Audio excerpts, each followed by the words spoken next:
Hola, buenas noches, soy el doctor Carlos Valdés, reciban mis más cordiales saludos. Hoy quiero hablarles en esta tarde sobre la pandemia del coronavirus, un tema del conocimiento de muchos, pero para otros es un tema bastante oscuro y con grandes interrogantes. Pero permítame un momento porque antes yo quisiera darles una información de carácter vital, de mucha importancia para prácticamente centrarme sobre el punto que quiero tratar con ustedes, y es el de cómo enfrentar la pandemia. Para esto me voy a basar en las experiencias del pueblo judío, que gracias a su obediencia a la palabra de Dios, allá en Deuteronomio capítulo 7, versículo 15, Dios les dijo: no permitiré que ninguno de ustedes se enferme. Cualquiera que los odie recibirá el mismo castigo, pero el mismo castigo que recibió en Egipto. En cambio, a ustedes no les pasará nada. Pues bien, todos sabemos que el primer caso de coronavirus se fue identificado allá en el mes de diciembre del año 2019, por eso el nombre de COVID-19. Este virus fue identificado en la ciudad de Wuhan, China, y la Organización Mundial de la Salud la reconoció como pandemia el 11 de marzo del 2020, cuando informó que había 4.291 muertos y 118.000 casos en 114 países. El día 9 de julio del 2021, en este año que estamos cursando, se dio a conocer de más de 186 millones de casos y más de 4 millones de fallecidos en 258 países. Tal vez ya lo sepas, pero permíteme recordarte que el virus se transmite generalmente de persona a persona a través de las pequeñas gotas de saliva, conocidas como microgotas de flujo, que salen de tu boca o nariz al hablar, al estornudar, al toser, o bien al momento en que estamos respirando. Prácticamente estamos siendo un canal de contaminación. Esta enfermedad prácticamente se difunde principalmente cuando las personas están en contacto cercano, pero también se puede difundir al tocar una superficie contaminada y después de llevar tus manos a la cara o bien a los ojos o a la boca. De esa manera te puedes enfermar. El periodo de incubación varía, aún no se ha establecido realmente cuál es el tiempo, pero el periodo de incubación normalmente llega a ser de 5 días, pero puede variar entre 2 a 14 días. Y los síntomas más comunes que se llega a presentar la persona que está enferma: puede presentar fiebre, puede presentar tos seca o dificultad para respirar.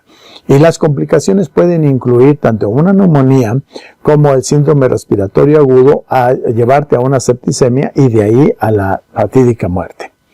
Las medidas de prevención que fueron recomendadas por los sectores de salud, por nuestras autoridades, incluyen el lavarse las manos, cubrirse la boca al toser, el distanciamiento físico entre las personas, el uso de mascarillas, además del autoaislamiento y el seguimiento de personas que son sospechosas de portar la infección. Pues bien, para que podamos comprender prácticamente la amarga realidad que estamos viviendo, yo quiero referirme a una de las tantas pandemias que se han producido a lo largo de la historia y que tuvieron resultados verdaderamente letales, para lo cual voy a tomar el ejemplo de una epidemia que tuvo mucho renombre, llamada la peste negra. Sucede que allá en el año de 1348, una enfermedad terrible y desconocida se propagó por todo el continente europeo. En pocos años se sembró la muerte y la destrucción en todo el continente, y vuelvo a repetir, me refiero prácticamente a esta epidemia de la peste negra. Una enfermedad que tuvo un impacto pavoroso, impresionante, porque simplemente el huésped que ocasionaba la enfermedad era un huésped desconocido y fatal, del cual prácticamente se ignoraba su origen o bien también su manera de curar, su terapia. Por otro lado, la peste negra no distinguía clases sociales. Afectaba por igual tanto a ricos como a pobres, también a religiosos y laicos, o bien a reyes o siervos. Tuvo tanto eco que encontramos descripciones tan exageradas a través de la historia como apocalípticas. Pues bien, el punto de partida de la pandemia en ese tiempo se situó allá en el Himalaya. La plaga fue traída a China en el año de 1331, pero por las largas caravanas de mercaderes se propagó por todo el continente. En pocos años la población del Imperio Chino se vio derrumbada de tener 125 millones de habitantes a solamente 90 millones de personas. Y siguiendo prácticamente la ruta comercial de la seda, la plaga llegó a la colonia de genovesa de Cafa, actualmente conocida como Feodosia, allá en la península de Crimea a orillas del Mar Negro. Cabe mencionar que en el año de 1346, Cafa prácticamente estaba situada por el ejército mongol, en cuyas filas se manifestó la enfermedad. Se dijo que fueron los mongoles quienes extendieron el contagio a los sitiados, prácticamente arrojando sus muertos mediante catapultas al interior de los muros. Pero lo más probable es que la bacteria penetrara a través de ratas infectadas que estaban infestadas de pulgas, que a su vez la transmitían al hombre a través de la picadura. Ahora, para cuando tuvieron ellos conocimiento de esta epidemia, los mercaderes genoveses que mantenían ahí una colonia comercial, ellos huyeron despavoridos hacia Italia, desde donde se empezó a difundir la enfermedad al resto del continente a través de los barcos mercantes. En octubre de 1347 llegaron al puerto de Mesina infestando la isla y luego en diciembre llegó a Regia y Calabria. En la primavera de 1348, la epidemia golpeó a Malfi y Nápoles, extendiéndose prácticamente desde Sicilia hasta el norte de África a través de Túnez. En enero de 1348, las galeras genovesas tocaron los puertos de Pisa y de Génova, abriendo una nueva ruta de contagio, extendiéndose la plaga por todo el norte de Italia, afectando tanto a Venecia como a Dalmacia. Ya de ahí, posteriormente, a mediados de 1348, la peste había llegado prácticamente a Francia, a España, mientras que a finales de 1348 llegó a Inglaterra. Posteriormente, la infección golpeó Holanda, golpeó Suiza, Alemania, Austria y Hungría. Y a mediados del año de 1349 llegó a Escandinavia. En el año 1350 atacó Suecia y en el 1351 al 52 a la actual Rusia. Debo hacerles mención que la propagación de la enfermedad por vía marítima podía alcanzar unos 40 kilómetros diarios, mientras que por vía terrestre avanzaba entre 0.5 y 2 kilómetros diarios. Debemos de hacer notar que el índice de mortalidad prácticamente alcanzó el 60% de la población europea.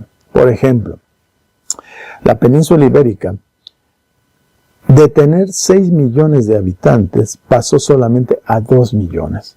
Y entre los años de 1347 hasta el año 1353, que fue el periodo que duró la epidemia, hablamos prácticamente de 6 años, de los 80 millones de europeos quedaron reducidos a tan solo 30 millones por la peste negra ocasionada por la mortal bacteria conocida como Yersinia pestis. Ahora, ponga mucha atención en esto.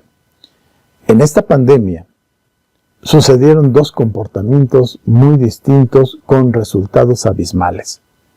Debemos de entender que por un lado prácticamente que la mayoría de la gente europea era católica. La Iglesia entonces, habiendo planteado una hipótesis de que era un castigo de Dios esta enfermedad, contribuyó al contagio organizando procesiones casi diarias en las que sacaron de los templos sus imágenes, todas sus reliquias, casi realizando procesiones diarias, y estos santos, estas reliquias eran tocadas y besadas por la gente que las consideraba prácticamente milagrosas. Esto ocasionó que inmediatamente la enfermedad se extendiera de manera letal. Cabe mencionar que en ese tiempo el Papa vigente era Clemente VI. En su ignorancia, este hombre decidió enfrentar la enfermedad arrojando los cadáveres al río después de pronunciarles una bendición. El resultado era de esperarse. Aquellos cadáveres llevaron la muerte a lo largo del río, causando que la epidemia se transmitiera mucho más rápido y con resultados pavorosos. Por otro lado, tenemos otro tipo de comportamiento. Y hablo prácticamente de esto porque sucedió en el pueblo judío, que no tuvo la misma afectación como el resto del mundo debido a que sus prácticas eran diferentes. Primero, ellos no eran católicos, no acudían a procesiones, no creían en las bendiciones papales y por supuesto no rendían culto a las imágenes, pero conocían lo que decía la Biblia de cómo enfrentar las epidemias. En la Europa medieval no se conocía la importancia o no se le daba la importancia a la higiene como prevención de enfermedades. Las calles estaban sucias, con animales vivos o muertos, abundantes parásitos, pulgas, piojos que facilitaban prácticamente la transmisión de las enfermedades. Cabe mencionar que la gente en esos tiempos no se bañaba regularmente. Se dice que los monjes, por ejemplo, tenían prohibido bañarse de 2 a 3 veces por año. Los judíos, sin embargo, tenían como regla desde 3000 años atrás bañarse antes de celebrar el Shabbat. Así, en la antigüedad, los judíos se aseaban totalmente su cuerpo por lo menos una vez a la semana, algo que era absolutamente excepcional para esa época. Asimismo, de acuerdo a la tradición judía, era obligatorio o era una obligación lavarse las manos antes de rezar, y esto era 3 veces al día. Asimismo, también el lavarse las manos antes de comer los alimentos era obligado. La ley judía establecía también lavarse las manos al salir del baño. En resumen, quiero decirles que un judío se lavaba las manos varias veces al día. Y eso que hoy nos parece normal, no era la práctica de la gente común en Europa medieval, ya que el agua corriente en esos tiempos no abundaba. A fin de cuentas, esto permitió que las tasas de mortandad fueran mucho más bajas por la higiene que ellos practicaban. Desafortunadamente, no podemos dejar de mencionar que a pesar de que la mortandad no fue mayor en ellos, sí lo fue el terror provocado por el comportamiento histérico de la multitud que representaba o era representada por gentes que iban de ciudad en ciudad mortificando su cuerpo y alma para apaciguar la ira divina. Desde Barcelona, prácticamente podemos decir hasta Cracovia, realizaron cacerías de judíos, llevándolos a la hoguera y expulsándolos de cientos de ciudades de Italia. Prácticamente todos esos judíos, esos grupos de judíos, ciudades de judíos, fueron echadas fuera de Italia, de Alemania y de Francia.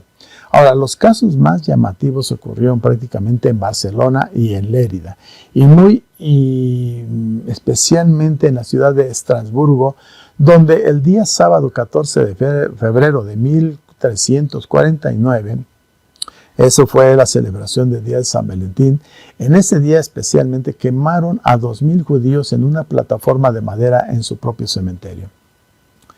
Aquellos que quisieron bautizarse fueron perdonados y muchos de niños fueron arrancados de los brazos de sus padres, sacados del fuego y bautizados contra la voluntad de sus padres. Aprovechando toda esta masacre prácticamente que realizó la gente contra los judíos, todas las deudas que tenía el pueblo pagano hacia los judíos fueron canceladas. Y no podemos dejar de hablar de Basilea, Suiza, donde cientos de judíos fueron quemados vivos en enero de 1349, en una casa de madera que había sido construida especialmente para este propósito en la isla del Rin. Ahora, usted se preguntará, ¿por qué los judíos? Porque simplemente en la historia de Europa, los diferentes, y hablo diferentes por excepción, por su religión, por su forma de vestirse, por su forma de comer, por su forma de comportarse, prácticamente eran judíos. Mencionábamos que la mortandad entre los judíos en Europa fue menor, ya que obedecían lo que decía la Biblia de cómo enfrentar una pandemia, y lo que hicieron fue muy claro prácticamente. Mencionaba que hace aproximadamente 3500 años, poco después de que la nación de Israel entrara en la tierra prometida, Dios le dijo a los israelitas que los protegería de las terribles enfermedades que habían visto en Egipto. Bueno, una manera de protegerlos fue dándoles normas detalladas sobre higiene, prevención de enfermedades, y de las cuales vamos a ver algunas de estas prevenciones mencionadas por Dios. Primero, lo que hicieron los judíos primeramente fue identificar a los que estaban enfermos. Con eso quiero decirles que hay que mencionar que los gobiernos, o hay que exigir a los gobiernos que apliquen toda forma de test de forma masiva, porque es la única manera de saber quiénes están enfermos y apartarlos del resto de la población, de lo cual habla la Biblia ya en Levítico capítulo 14, versículo 8 al 9, donde nos dice prácticamente la Escritura. Luego el enfermo lavará su ropa, se bañará y afeitará todo su cuerpo. De esta manera quedará purificado para entrar de nuevo al campamento, aunque deberá permanecer 7 días fuera de su tienda de campaña. Al séptimo día volverá a lavar sus ropas y se bañará y se afeitará todo el cuerpo. Entonces quedará purificado por completo. Segundo, separaron a los enfermos del resto de la población. Mantener la higiene. Recuerden que en todo momento debemos de evitar las superficies dudosas que puedan estar contaminadas por el coronavirus. Lavarse las manos y la cara, y si tiene que salir, mantenerse por lo menos 1,5 metros a 2 metros de distancia de otras personas. Hay que utilizar el cubreboca para proteger la boca, la nariz, y usar guantes si es posible. Si se sospecha prácticamente de que alguien tiene la enfermedad, hay que recordar que es una enfermedad muy contagiosa, entonces aquellas personas que hubieran estado en contacto con cadáveres los ponían en cuarentena, es decir, se les aislaba durante un tiempo, y cuando se recuperaba de la enfermedad podía romper la cuarentena. Allá en el libro de Números, capítulo 19, versículo 14 al 15, nos dice lo siguiente: cuando alguien muera dentro de su tienda de campaña, se deberá hacer lo siguiente. Durante 7 días no podrá presentarse ante Dios las siguientes personas: las que hayan estado, o más bien las que hayan tocado el cadáver, las que hayan estado dentro de la tienda en el momento en que esa persona moría, las que hayan entrado en esa tienda. Además, todas las ollas destapadas o mal tapadas en esa tienda quedarán contaminadas. Bien. Tercero, ellos mismos se encerraban para evitar el contagio. Tienen ustedes que mantener medidas de aislamiento, como lo menciona también la Biblia. Asimismo, no mantener a los niños cerca de los ancianos, porque los niños pueden ser portadores asintomáticos, es decir, que no tienen síntomas, pero que son transmisores de ese virus. Es importante mantenerse aislados en la mayor medida posible y no salir a la calle ni entrar en aglomeraciones. Cuarto y último, este es el último. Los judíos siguieron una serie de conductas de higiene que eran absolutamente indispensables, como lo referimos anteriormente. No caigan ustedes en supersticiones como lo hace o enseña el presidente de México, que en un momento determinado sacó una estampita religiosa diciendo que ese es el mejor detente contra el coronavirus. Esta afirmación, la verdad, a mí me da escalofrío. Es una conducta supersticiosa, irresponsable y dañina, que orilla a la gente a celebrar procesiones y sacar reliquias o imágenes que se pueden tocar y besar.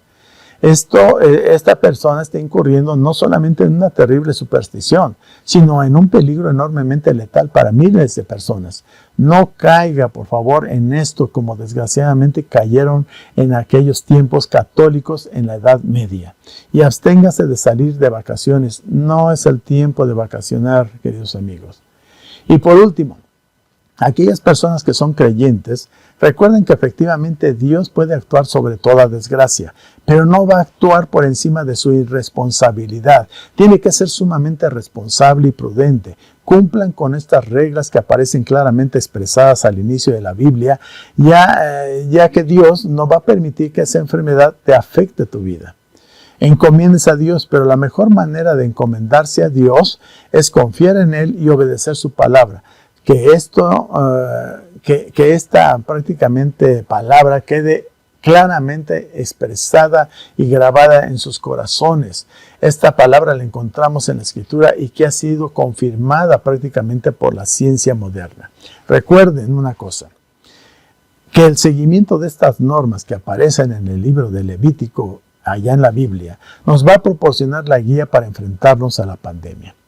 Observen ustedes a las naciones que han seguido este camino. Lograron prácticamente frenar la enfermedad con una relativa facilidad. Prácticamente el avance de la epidemia cesó en algunas naciones, pero por el contrario, en naciones como España, Italia, Estados Unidos, Brasil, la India y tristemente a nuestra nación de México, están a la cabeza de contagios y a la cabeza también del índice de mortandad. Y no es de extrañar, ya que somos naciones católicas que no hemos seguido en absoluto todas las reglas que Dios aplica o estableció en la Sagrada Escritura. Por tal motivo, escuche esto, es imperativo recordarlas, ya que están surgiendo nuevas variantes que pueden causar un nuevo o un verdadero esparcimiento de la enfermedad de manera pavorosa y puede arrancar grandes cantidades de vidas. Les cuento un testimonio del doctor, este doctor llamado Mark Ernest de la Universidad de Colorado en Estados Unidos. Él recuerda que el día que entró en una habitación para examinar a su primer paciente de COVID, él iba cubierto por 2 capas de guantes, delantal, mascarilla y gafas protectoras. Él comentó de la siguiente manera: sentí una oleada de culpabilidad. Llevaba un traje de protección contra eventos catastróficos que me hacía irreconocible y que no era para proteger a mi paciente, sino para protegerme a mí. Ernest se sintió como un médico del tiempo de la peste negra. Es asombroso comprobar cuántas de esas cosas que estamos viviendo durante la peor pandemia del siglo XXI ya se habían inventado en la pandemia del siglo XIV. Posteriormente, después escribió Sergio Sabatini, un médico italiano, donde decía que la figura terrorífica del médico de la peste es un símbolo del resurgimiento del conocimiento y la ciencia frente a las creencias religiosas o fanáticas. El pico de la máscara de esos médicos de ese tiempo iba relleno de perfume y vinagre porque en teoría desinfectaba el aire pestilente que desprendían los enfermos y que se creía causante de la infección. Todo el cuerpo iba sellado y envuelto en una túnica encerada para evitar contagio, y su vara era una medida para guardar las distancias de seguridad. Este era el primer ejemplo de equipo de protección de los médicos. Con la peste en el año de 1348 empieza la era moderna de la sanidad. De todo esto que he hablado, podemos quedarnos con el dato esperanzador de que la humanidad a lo largo de la historia se ha enfrentado a diferentes epidemias y aunque a veces haya pasado haya pagado el precio, un precio muy elevado, siempre hemos salido avantes. Quiero decirte esto para terminar. Vamos a salir de esta. Pero desafortunadamente va a haber gente en un momento que va a fallecer. Habrá gente que sufra la enfermedad sin mayores consecuencias. Pero cualquiera que fuera la situación, quiero decirte una cosa, vamos a salir victoriosos.